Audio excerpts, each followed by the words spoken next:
Matt, tell us about the situation for you when this magnitude 8.9 hit.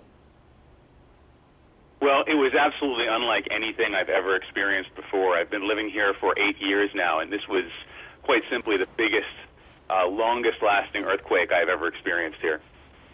And that's it, because Kyung-la, our reporter there, was saying that she thought it was 4 to 5 minutes. Was that your sense as well?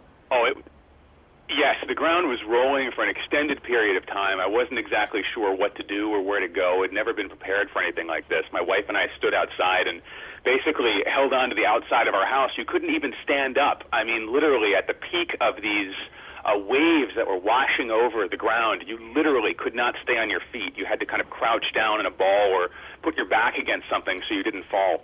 And that's exactly what we did for the length of the duration of it, which I would say was about probably a minute to 2 minutes. It felt like a lot longer than that, let me tell you.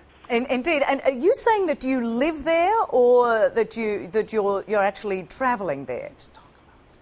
I actually live here. I've lived here for the last 8 years, and I live on the west side of the city in a little section of Tokyo called Kichijoji. And yes, there are earthquakes from time to time, but we have never, ever felt anything on the magnitude, the literal magnitude of what we experience today. And that's exactly the story we hear. Now, Matt, as we are talking, we are looking at this extraordinary wave, another tsunami wave, moving toward the Japanese coast. And where are you located? Are you away from any threat of tsunami coming ashore?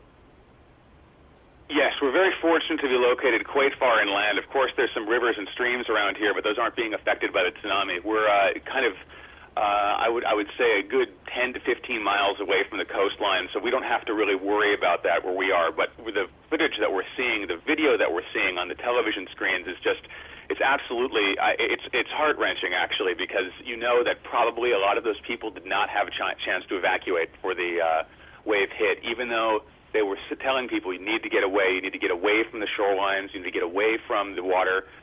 Just watching this wave hit and cars and buildings and houses being swept away in it, I think we're going to see a significant number of casualties, especially up in the northern part of the country where the quake was epicentered. And as you mentioned, you've been there for a number of years. I do have to apologise because someone was actually talking in my ear when you mentioned the number of years that you've been there. How long did you say you'd been there?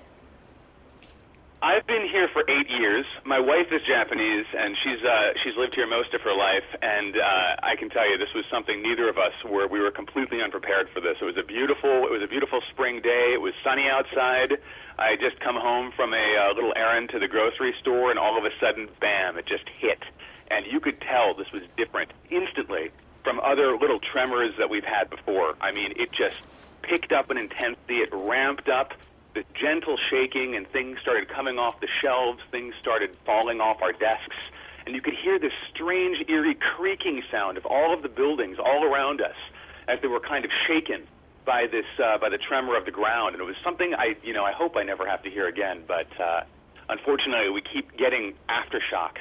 We've had 3 or 4 so far, and there's probably going to be other ones as well. And the reality is, I mean, living in Japan, this is something that you're very used to. But as you say, and of course as people who've lived there all their lives, they know when this is different, and this felt very different.